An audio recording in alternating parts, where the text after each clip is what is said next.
bringing Hazel out for a cameo clearly didn't go as planned on last week's Womp show. womp. Yeah. She seems to always be, quote unquote, non-stop. She's always jacked up on Mountain Dew. Diet Mountain Dew. No, we don't feed her Diet Mountain Dew. Why do you think that was? And have you ever tried to work with animal trainers to find ways to calm her down? Asked Jen from Tulsa. Yes, we did. We actually got Cesar Millan. Cesar Millan, the great Cesar Millan. The first year she was born. Yeah, she was 6 months old. We knew there was a problem with her because she just was.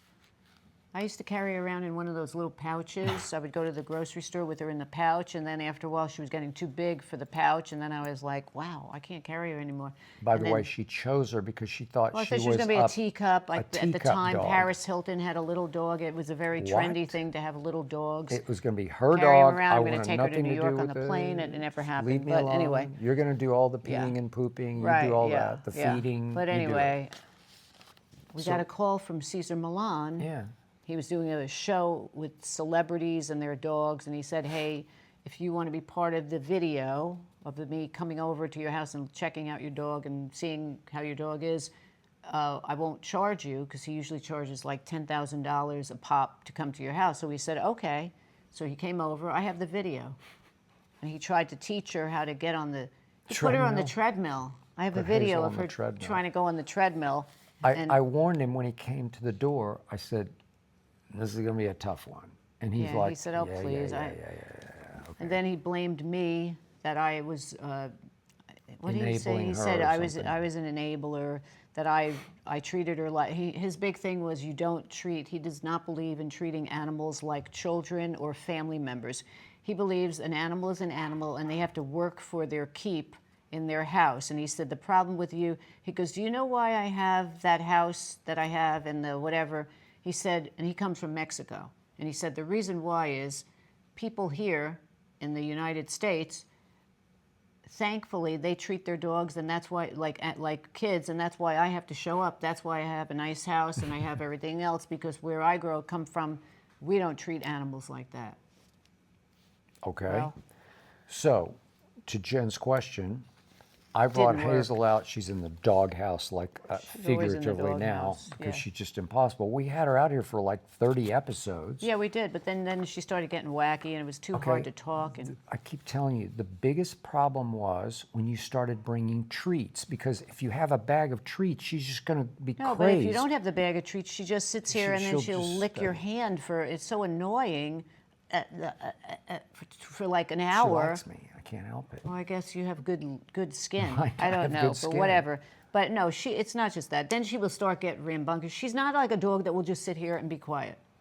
Although we used to do the show at another place in the house where it was more formal. Well, you also held her that she couldn't. Oh, I do have her with us, but kind of. Hazel. But you held her and she was contained. Here she has too much to roam.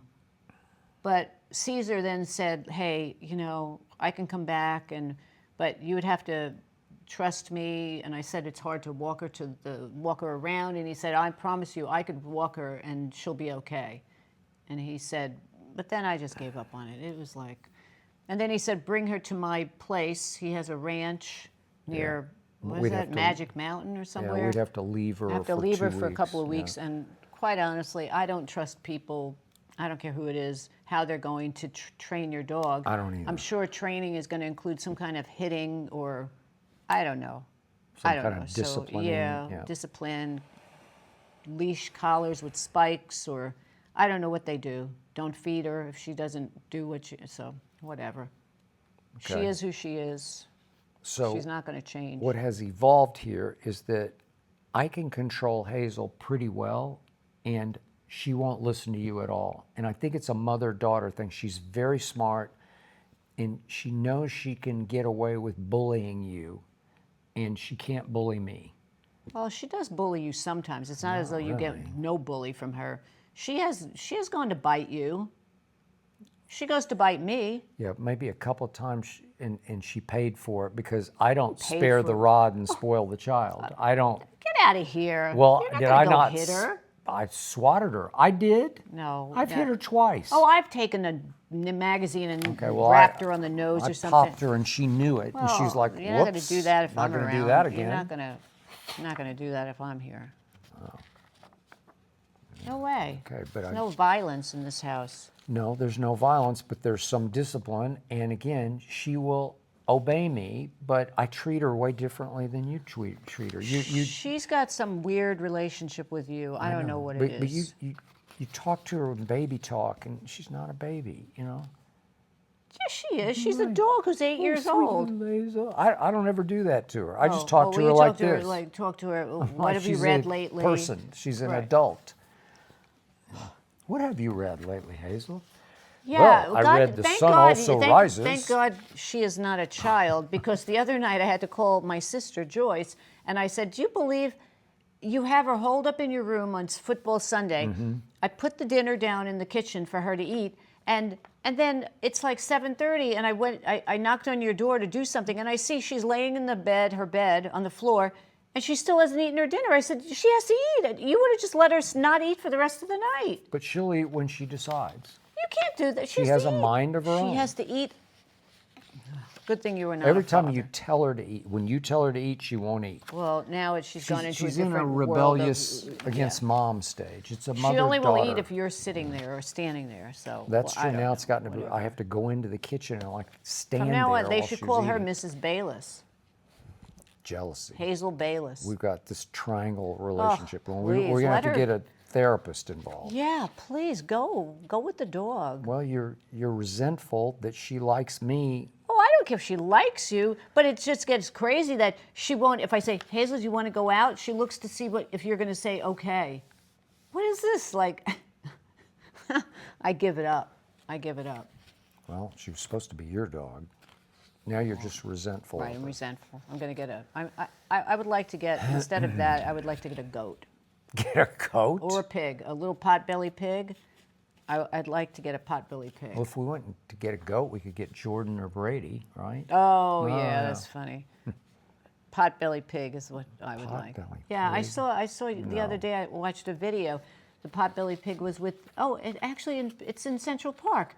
They were saying somebody brought, instead of their dog, potbelly pig, and it's friends with all the dogs. Oh. And they just hang out together and stuff. And somebody was like, well, that's not right. It's a potbelly pig. It shouldn't be. I think, why not? I don't want a potbelly pig.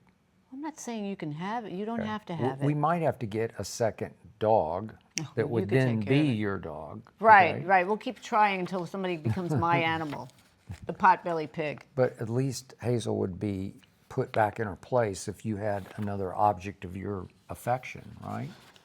My sister's in love with that it's a pygmy hippopotamus, that Ming Dung or whatever. She's in love with that. She sends me videos. It's so cute. It's this little roly-poly hippopotamus. We're not going to do that. But I looked it up. You can't legally have one. Okay, good. It's an endangered species.